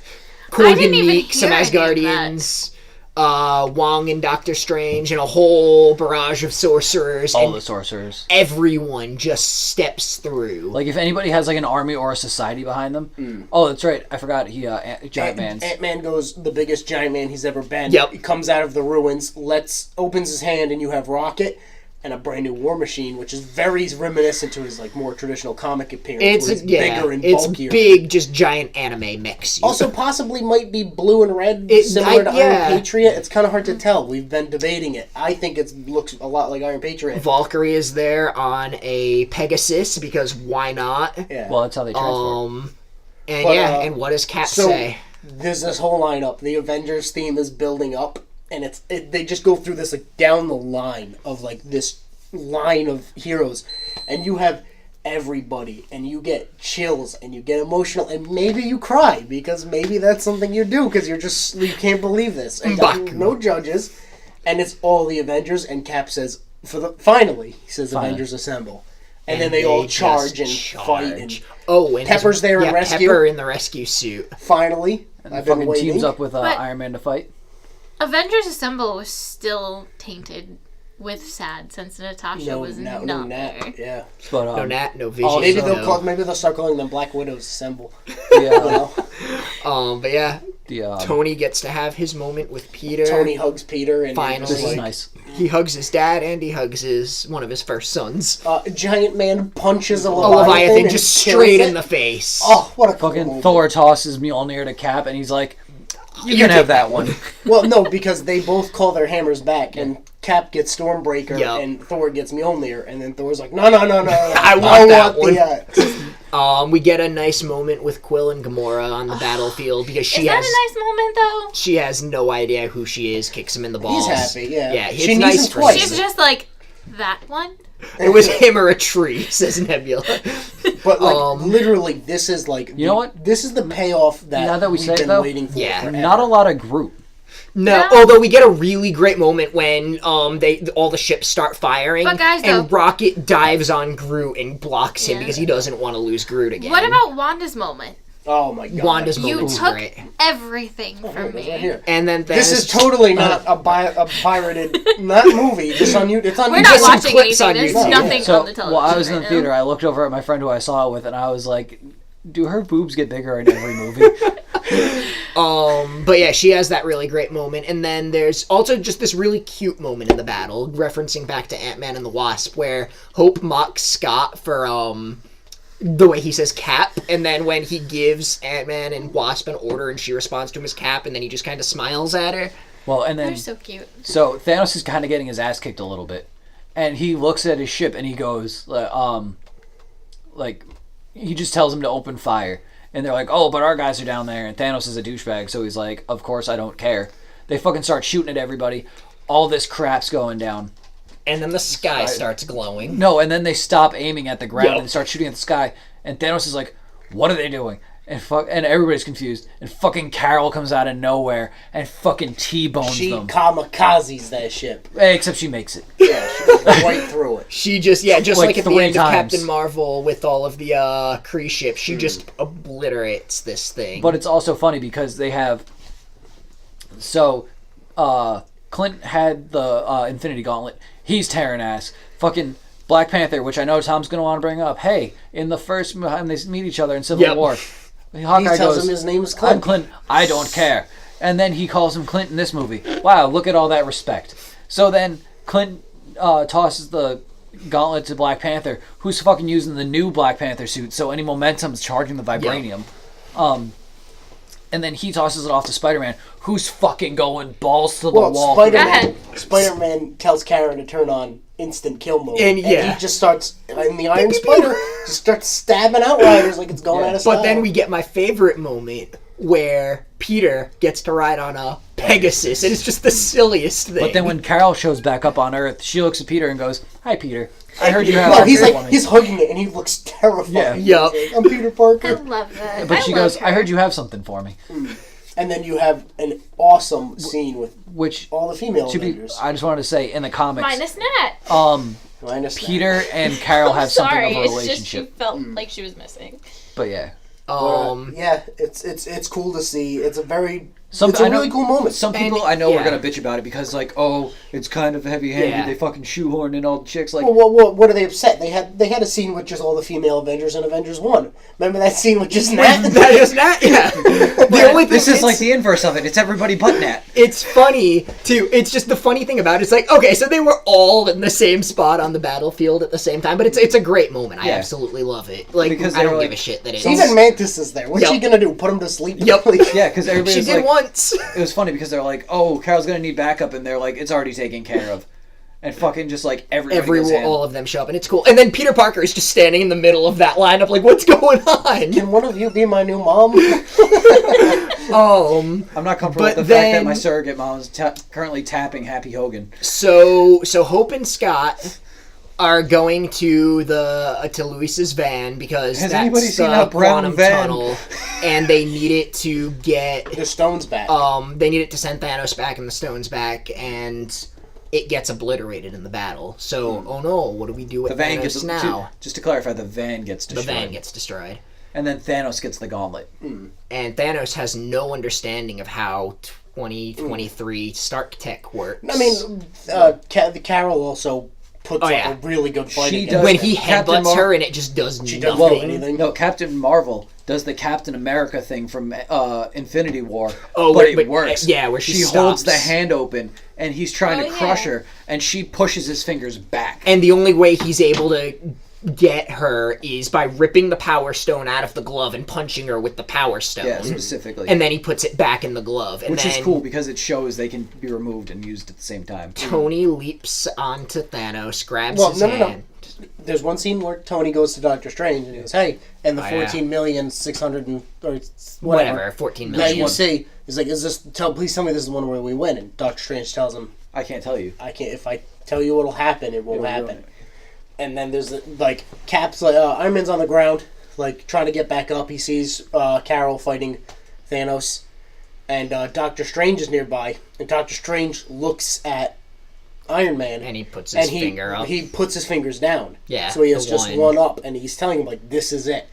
And that's when Tony is leaps like, on he gets Thanos. it. He lays down on the wire and lets the other guy crawl over him in a sense. And the He goes for Thanos. Thanos, like, he grabs the gauntlet. Thanos backhands him, and but Thanos. nanotech swapped hands. Why would you ruin that? Yeah. You just ruined you ruined the whole thing. Yeah. I don't know, John. I'm sorry. So he backhands Iron Man. Yeah. Thanos looks at Iron Man. He's holding his hand up, and he goes, "I am inevitable." He snaps his fingers. Nothing happens. Turns the gauntlet around. It's empty. Yeet. This bitch empty. And he looks at Iron Man, and stands up. he's got the stones in his hand, and he says, The best. I knew he was going to say it, Yep. and I still fucking teared up. "Yep. I am Iron Man." And he snaps his fingers, and Thanos and the No, the Black Order, gone. The Outriders, gone. Thanos Chitauri watches. are gone. Thanos pretty much. It's a reversal. Thanos watches everything he cares the about. Chitauri, the Leviathans, all the dead guys everywhere. The spaceships. Spaceships. Thankfully, it didn't work on the Gamora that he brought. And you also see, it's funny, you see Ebony Maw like reach out for Thanos. Like, yeah. Thanos, and he turns to The- dust. Sire, I don't want to go. And then, I don't feel so good. Sire, I don't feel so good. And then Thanos sits down and waits And just goes. And because it's inevitable. but then obviously, as we know, the Using the the stones gauntlet take a great Massive deal toll. on you. And Tony Tony is Stark, at the end of the he's day, is not just gonna- a guy. he's not going to survive it. And there's this great moment where you have everybody. Pepper goes up to him. Pepper, Well, no, Peter- War Machine does it first. War right? Machine and Peter. And then Peter goes up, and then Pepper pulls Peter away. him and Well, Pepper, and I mean, to say pulls Peter away. You is know what kind I of- mean? Like, she lets him have his moment, and then she helps him outside, and she goes down with him. and she going back to the movie, is she mentions that Tony can never rest. Right. Yeah. And when the Avengers first go to visit him with the time travel, he's like, in his mind, he knows that like he has to be done being Iron Man. Yeah. But she says like, "Oh, you can never be done. You can never rest. This stuff's gonna like keep you up at night." And then at the end of the movie, he snaps his fingers, and Pepper tells him, "You can rest now." And And then the last she says, "We're gonna be okay," and that's when Tony is finally okay and lets go. he dies, and it's And Pepper keeps herself so composed until he's gone. it's just like. 11 years, and They talked to Robert Downey. The Russos had talked to him previously, and they said like, if you don't want to do it, we won't do it. And he was like, "No, it has to be this way. This is how it has to be." like he started it, he has to end it. And it's God, like, oh my God, I've never been so emotional at a friggin' movie before. I've never been like that emotional, and I think it's like fucking a comic book movie. Like, Yeah. I don't cry at movies. No, neither do I. I don't. But like, and to think, Brag about it. like, granted, I watched the anime movie Your Name like the next day, which was not the best idea, and fucking, I almost was sobbing during that. So I'm wondering if it's a continuation of how sad I was, or like I was just too emotional last weekend. But like, yeah, everything began with him, and then he ends it all, and it was perfect. And the movie continues with. I'd just like to insert at this point. This is where one of my coworkers would have wanted the movie to pretty much end because he thinks the last part of the movie is too emotionally manipulative and goes on too for long. Because that's not how Marvel movies are supposed to work. What? Yep. No. Yep. Get out. Honest review. No. Yes. But so I do not agree. We go. I know you don't. I didn't agree. I just walked away. We go on to a funeral at Stark's cabin. And we see Tony left a hologram. No funeral for Nat, by the way. I know Amanda was going to bring that up. Well, the Russos raised a really good point about that, and they had thought about it, and they said it wouldn't have been true to Nat's character, given the way that she lived her life as this isolated, kind of an agent, whereas Tony was this public figure. But at the same point in time, it would have shown that Nat got what she wanted after all, which would have been a family, because her family would have been at the funeral. Yeah. Also, Hulk would have still been, rage horny because, Nat's dead. It's just like... Clint at least has a side chick, a.k.a. his wife. side chick. We lead into the funeral with a message that Tony recorded before they time traveled. It's almost a message to it's almost meta. It almost breaks the fourth wall. But it's like a message to us and to the but the fact that it ends with him leaning down perfectly in line with his daughter, and it also harkened back to Iron Man 2 a lot with me with the message that Howard left for Tony. And I got, heavy vibes of that. Yeah, with it reminded me of leaving that to Morgan. So, talking about the funeral scene for a second, though. Everyone is here. One of my friends, I saw him a couple days later, he works at the local GameStop, said that the most comic book thing he's ever seen in a movie is the funeral scene, because it has everybody... comic book funeral scene. But no, just in general. It has everybody, but they're divided out by group. Yep. Yeah. And that you have the Ant-Man cast over here, the Guardians over here, the Avengers over here, and then the secondary and third characters. What does this jackass want now? You have Captain America's team, and then you also see that it's kind of obvious. Maybe they have Tony cremated, but they're on the lake, and Pepper puts down a bouquet of flowers. Yep, and then the wreath. It's the bouquet of flowers with the wreath around it. And it has the arc reactor that just, from the first film, proof that Tony Stark has a heart. Yeah. Drax is at the funeral wearing a shirt, his poor nipples. I mean, I don't see him. He's not there. He's standing so still. He's standing. Hank puts aside his vendetta against the Starks, and he's there. And it's Peter's there with Aunt May. Yep. And, oh, God. Harley, though. Harley from Iron Man 3, because we love Iron Man 3 in this podcast. 2 seconds, though. But can we just appreciate Sebastian Stan for a minute, who does not look like he's going to a funeral? I'm sorry. The dress, let's say it. This is a very blurry, he just kind of looks like the Winter Soldier. Yeah. He looks like he's wearing a leather jacket. Yeah. Okay, so to be fair, in this not illegally obtained rip of this movie on YouTube. I'm not doing anything illegal. I know. I'm saying it's not illegal on behalf of I'll give you the channel name, Disney, please. It's Cast 10 Vlogs. It has 29K views, and it's been up for 5 days. But as of recording. Not gonna lie, you got Winter Soldier standing there in that leather coat, and this bad rip looks like some Game of Thrones-esque Stark armor. Nebula standing in front, this bright blue. Yeah, Nebula is just wearing regular Nebula. No, looking like the fucking Night King. And I'm like, what am I watching? And it's called Tony Stark, Funeral of Tony Stark. It's in Spanish, so. But it's Funeral Vengadores Ultimato. It's the old video. I'm guessing that's Avengers Endgame in some other language. But Harley. Yeah, Harley being there. Can I mention it now? I really want to see Harley as Iron Lad. That'd be pretty cool to see. Okay. I do think Harley and Peter are just older brothers to Morgan moving forward. All right, so after this, there's a couple of scenes. I want to talk about this one because it hit me, and then the next day something. There's also 3 unexpected people at their funeral. 4. Besides Harley? Yeah. I was going to say General William Hurt's General Thunderbolt Ross. Funny thing with that, this funeral is the first time that him and Hulk have been on screen since The Incredible Hulk. Oh, yeah, shit. So they, the last time they were on screen together. He's probably ready. He's like, Hulk it's okay, he probably doesn't recognize him. Hulk was Edward Norton and dating his daughter. Wait a minute. There's 2? And then, Maria Hill is next to him. Nick Fury comes out. Before we see Fury, we see Captain Marvel standing by herself at the top of the stairs. I remember before she comes into focus, I was like, who's that in the big funny pants? And then, like, as it came into focus, I'm like, I should have known it was Captain Marvel in the big funny pants. And then Fury in the back, because Fury talking to Iron Man at the end is kind of what started the whole Avengers Initiative universe. Yeah. And he's almost in, like, the same outfit, too. Yeah, he's similar. Fury. We get a nice moment with Wanda and Clint. I mean... Pause it. Oh, never mind. Nice moment with Wanda and Clint. There's only one person in the room that's qualified to talk about it, and it's not Tom. No, talk about that, Amanda. That killed me. Who's gonna continue the Avengers now? Who's going to set up the West Coast Avengers? God, why would anybody do that? Probably. Well, I know that. It's always the reject title, and it always gets canceled. That's because Kate's involved. But, Clint's retired, that's right. I don't know. That's why we need Kate. We need Kate to be the deaf Avenger, though. She needs to have Clint's background. All I'm saying. Sorry. But then, because I want to take this, because I have a humorous tangent a little bit, we get a scene with one of the guys who helped start the Marvel Universe, fucking Happy Hogan himself, sitting with Iron Man's daughter.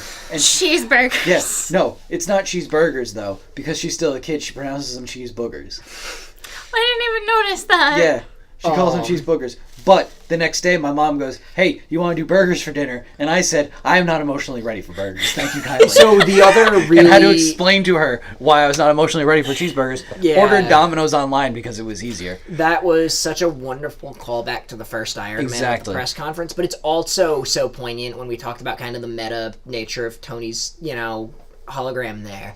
It's not just Happy reacting there. It's the guy that directed the movie that started this all sending it off. Exactly. And then that hits too. And then if you want to look at it in that regard, him shepherding and taking care of the legacy that is Tony Stark in the movie, which is Morgan and Peter. Yeah, but it's also Happy. It's also him taking care of the legacy of Iron Man that is the Marvel Cinematic Universe. Because I think Favreau, if they ever were like, you want to do another one? Favreau would be like, I'm fucking in. Yeah. No, or he'd be like, hold on, I have to finish making live-action adaptations of all Disney's classic movies. Exactly. Which, live-action Hercules, when I want the fucking muses doing their live-action fucking gospel choirs, because I was listening to some on the way over here.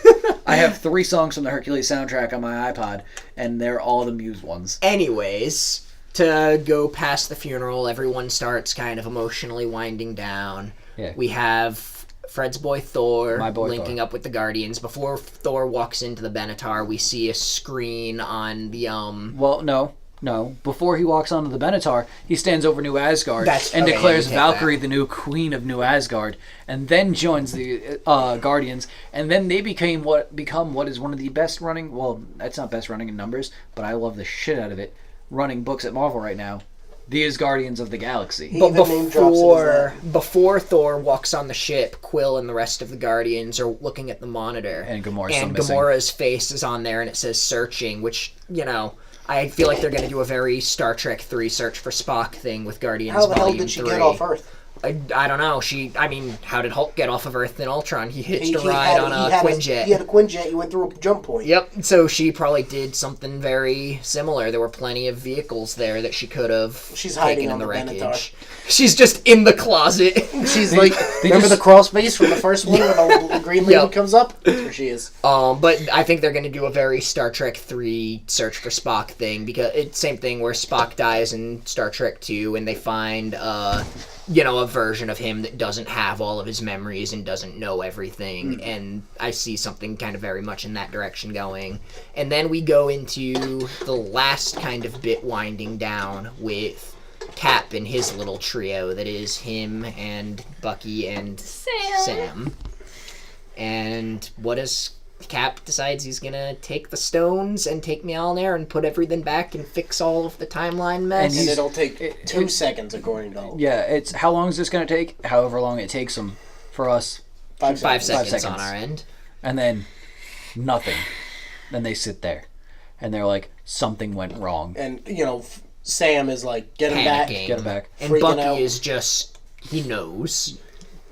Well, Bucky's like, he just turns and looks. Yep. I love that too, though. And he's sitting there, and as soon as I saw him sitting at the lake, I was like, he did it. It's old Yep. Cap. We lost Cap, too. Yep. Yeah, and it's the perfect send off. We all went into this movie, I think, convinced that Cap was going to be the one to die. I think we did, and then when Iron Man died, it hit us all so hard because we had emotionally We prepared for did, Cap yeah. to die. We knew Cap. I shut down. Yeah. And then, well, I was kind of expecting both because both of them were kind of, not like publicly talking about, like, they're not disgruntled with the Marvel and, like. But they've been doing it for so long in their They're not lives. Ben Affleck, who's, like, going off on drunken binges and, like, making shitty movies, and then he's like, I'm done with this Batman shit. They're both like, we have been part of the cinematic universe for a decade. We have become icons. Those roles, they're the fucking Christopher Reeves of our generation. Nobody can step in those shoes until we have kids, which could be soon because, like, we're all of age to birth children. Hopefully But, not. But yeah, and then what is granted, two of us in this room are in a relationship with each other, and some might say that about John and myself, but neither of us can procreate with each other. But what does he do, Amanda? He lives his life out with Peggy. And then he passes the shield. To Sam. To Sam. You know, I thought I was going to have a problem with that. I thought I wanted it to be Bucky until it happened. Then I was just like, okay, this is perfect. It's so much better for it to be Sam. It's better that it's Sam, but it's also better because Bucky looks at Sam and goes, go.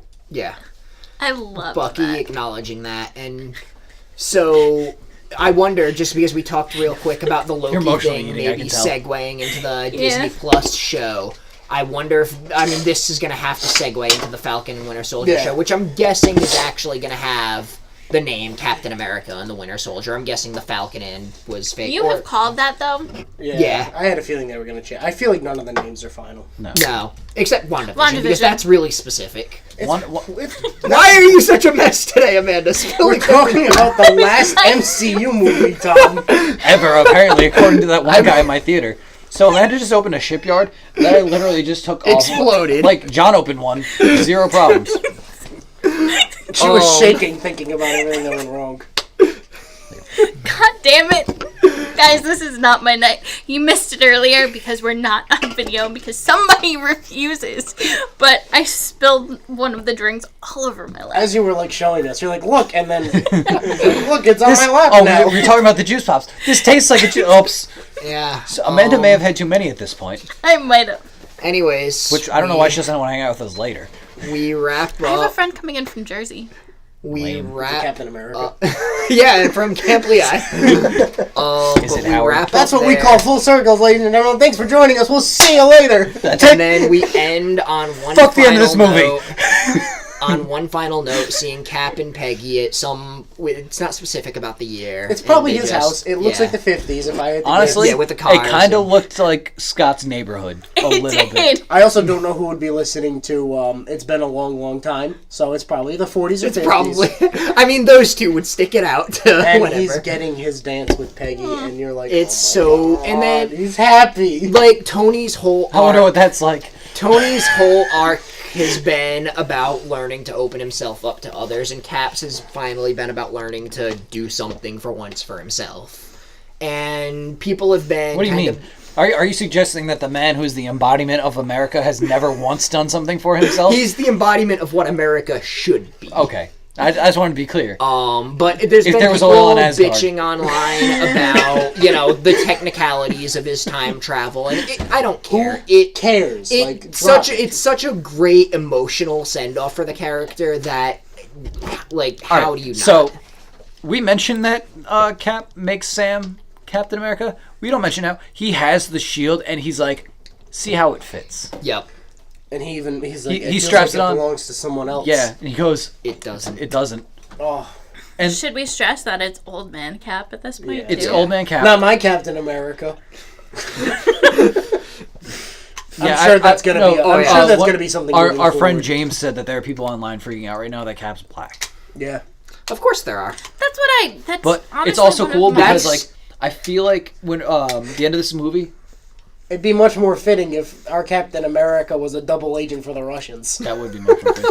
But Hey, this one is unironically spewing Hail Hydra. I wanted to just mention the fact that you get old Cap, and they're like, "What did you do in all that time?" And it flashes back. I got really big Saving Private Ryan themes, which is great because that's one of my favorite movies, and it's a fucking good war movie. And to have a man who was in World War II, And have you ever seen it? Yeah. It has everybody in it. You should see it. Does have After, everybody in yeah, it. it's It a great does. movie. Fucking Nathan Fillion shows up. Vin Diesel. Vin Diesel's in it.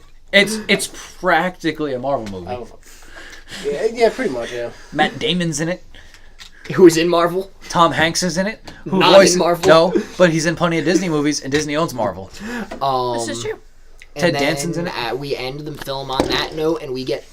So there's no credit scene, which I think is perfect for I this sat film. and stayed. Everybody was saying there's no credit scene. You I'm like, still, like... I am going to fucking find out for myself, and there is a line out the door to this movie theater. So we get this really wonderful montage of all of the characters, and then, it goes through everybody, Yeah. and then we get the big original 6 with their signatures on screen. And then we get At the end of the credits, Clang. Clang. Yeah. The sound. I didn't stay for from- that either time. I did on rewatch. probably Because... I Wait, stayed wait, because wait. that was where the line was at that point in Yeah. time. And it's the sound from Iron Man in the cave in the first film making his Mark 1. He's also making What I the love Marvel is Cinematic Universe. all the dumb like Who's the new speculation. Iron Man It's like, making a suit? what's that clanking noise at the Avengers? No, Avengers that Endgame? is, it's that is- Wolverine taking his claws out. Yes, because Are it you goes serious? clang clang. Yeah, I actually read an article where someone said it was Wolverine. It could be. No, literally this was not What is setting wrong with anything people? up. That was not setting anything up. It was just a really It was touching capping off the end. It kind of sucks throwing that back like to the there's beginning. still one movie left in the phase.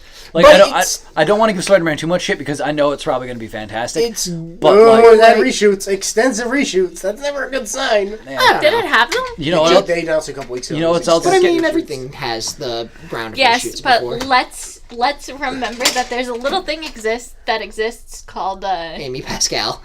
no, not even DC? what I'm talking Sony. about. No, the next X-Men movie. Oh, Dark New Phoenix. Mutants. I can't even remember Not even the Dark name Phoenix. of it. We're New at that Mutants. point. Oh, When is New Mutants But I mean, happening? to be fair, at the same point in time, we are also 2 days out from the Sonic movie trailer having been dropped, and they already decided that they're redoing the entire movie. They're just Because it's redesigning Sonic. terrifying. Yeah, but he's only in the whole movie. But anyways, Granted, he's CGI, you can just swap him out, but that's a lot A of new stuff. model, yeah. That's a lot of anyways, swap outs, though. Yeah, so You're paying somebody. It's just this really. To just go back to Spider-Man in a second, it's gonna be kind of like Ant-Man at the end of Phase 2, where like Ultron was the end, and then Ant-Man is this little Yeah, epilogue. but, like, Yeah. It's Spider-Man is It gonna was- be an It was epilogue. Ultron Yeah. ending Phase 2 versus And the it's end of Endgame. Phase A real stinker. 3. Like, that was...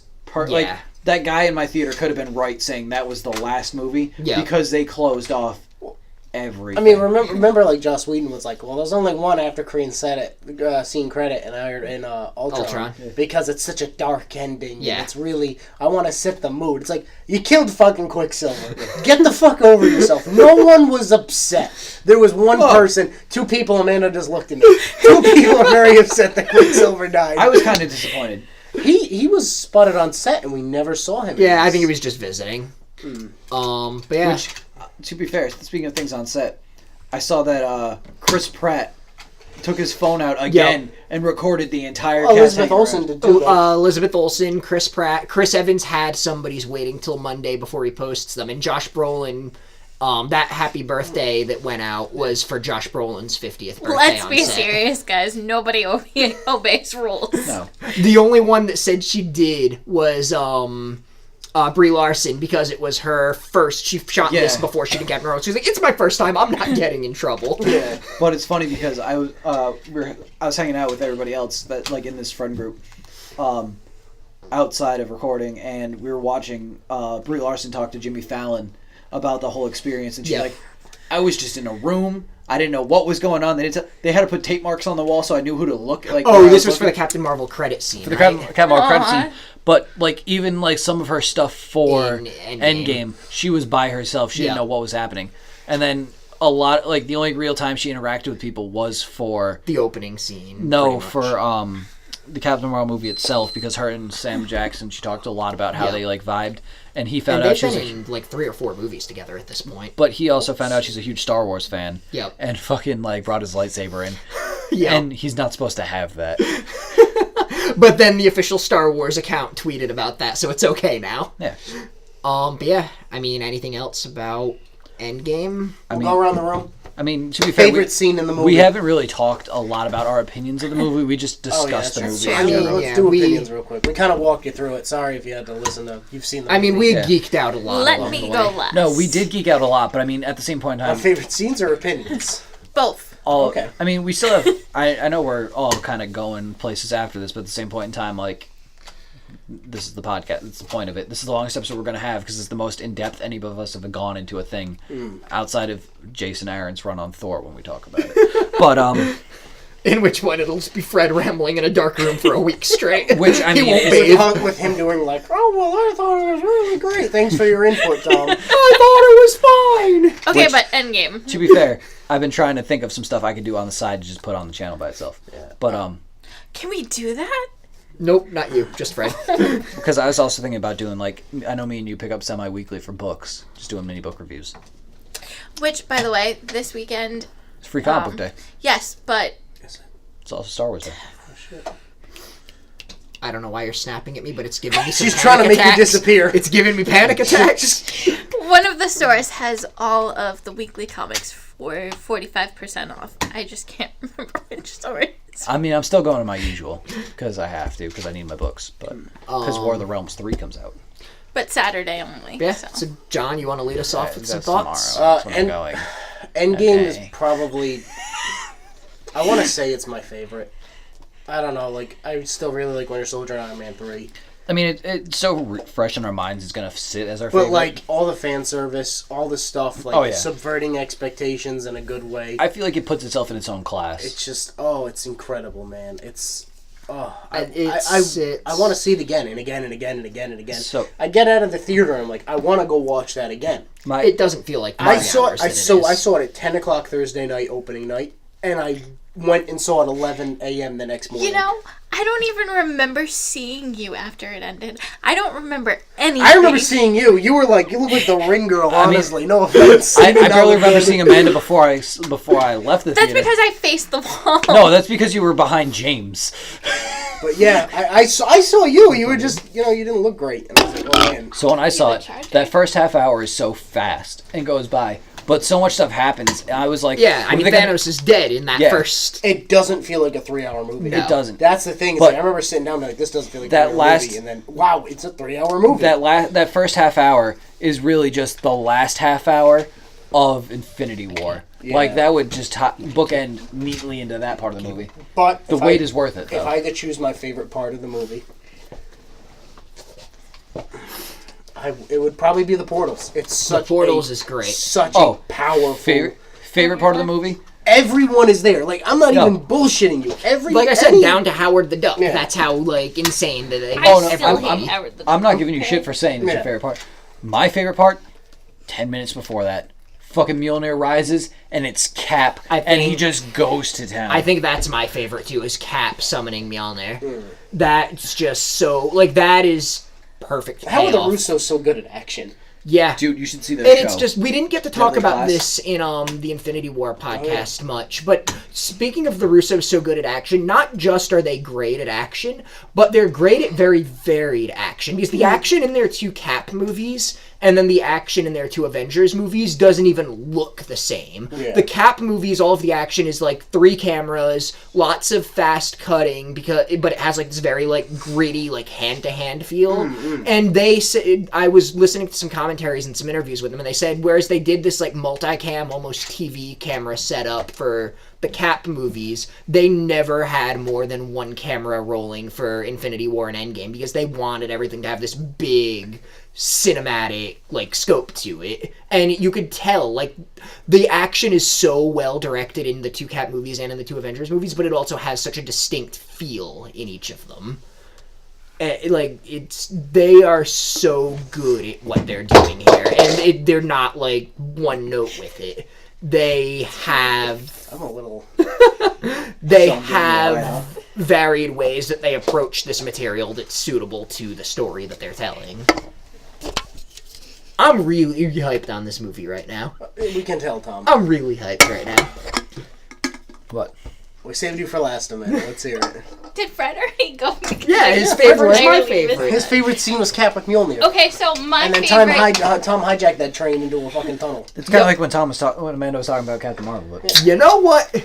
My favorite... you took that out of the episode and we're all pissed about it. Will still be Tony putting Morgan to sleep. And I love you 3000. And that just cut so deep. I'm crying again. I'm Cheeseburgers. crying again. Someone's gonna be like, hey, you want Wendy's for dinner? And I'll be like, No. Especially if it's Burger King, because that's what he had in Iron Man 1. Yeah, but imagine the first cheeseburger you have in, 6 months is Burger being King a billionaire cheeseburger. like Tony Stark. I'm so sorry, Tony. no, but at the same point in time, he goes, get me a burger. Anything. No, he says, I want 2 things. And Pepper, he goes, first, I want a press conference, and then second, and Pepper's like, goes, no. ew, gross, and he goes, no, I want an American cheeseburger. And he goes, happy drive, cheeseburger first. And then he shows up with fake roadie. Yeah. Oh, yeah. We won't go into that. Not again. We'll tackle again. I was gonna go into it, but I'm like, we've already done this a few times. Like 3 What, the Terrence times. Howard thing? Yeah. Yeah, we did it twice. I love him, man. Oh, yeah. I want to know so much about his math. But, no, speaking of the Russo's action, that show Deadly Class, I'm not all the way caught up yet. I've read the books. I love the book comic series. The show's doing a great job adapting it. I'm up to my favorite part of the first story arc, which is when they go to Vegas and they trip on too much acid and then they fight in a convenience store against one of the guys from the school. But they do action very well in that show too, and it feels a lot like their Cap action because it's all hand to hand. Yep. But, and a lot of people I know, especially for me at least, were coming up to me asking me, "Hey, how does this compare to the books? How does this compare to the books?" It just doesn't, because Marvel doesn't own the rights to anybody that they can use outside of Adam Warlock, who they hadn't introduced fully yet. Yeah, he's set up, but he's in the not. You get his cocoon in Guardians. You get his cocoon in Guardians 2. Guardians 3, I heard, is supposed to use him, but he's the big player in the Infinity Gauntlet story, as is Galactus, the Living Tribunal, the One Above All of the big cosmic Reality, abstracts. the Watcher. So real quick, On Twitter, On the Twitter. Russo brothers announced that they were lifting the spoiler ban Monday. Right. Chris Evans responds with, "Does that mean I can start posting set videos Mondays?" Russo brothers responded with, "Did we ever tell you that you are the most responsible of the Chris's?" AKA To Chris Evans. Pratt putting out a video 2 days ago. Which Chris Evans responds with which is obviously way cooler than being the most handsome, funny, or talented. Take no other Chris's, losers. Okay, so we are back because everything just crapped out a little while ago. Everybody was panicking. Me and Amanda were drinking. Everybody pissed because we drank a lot. Too much for some of us. Not enough for the rest of us. Yep. Thank God Tom is still mostly sober. Well, yeah, I have to drive. It has So to do bring I. me home. I don't have to do that. That's why we're drinking. Anyways, as we segue off of the Chris's, Off the Chris's. Endgame was an amazing movie. Go see it. Yeah, we're Bring kind of have to tissues. speed it up a little bit because everybody's going places. But yeah, so it doesn't end like the book. Just to go with where I was going, they can't end like the book.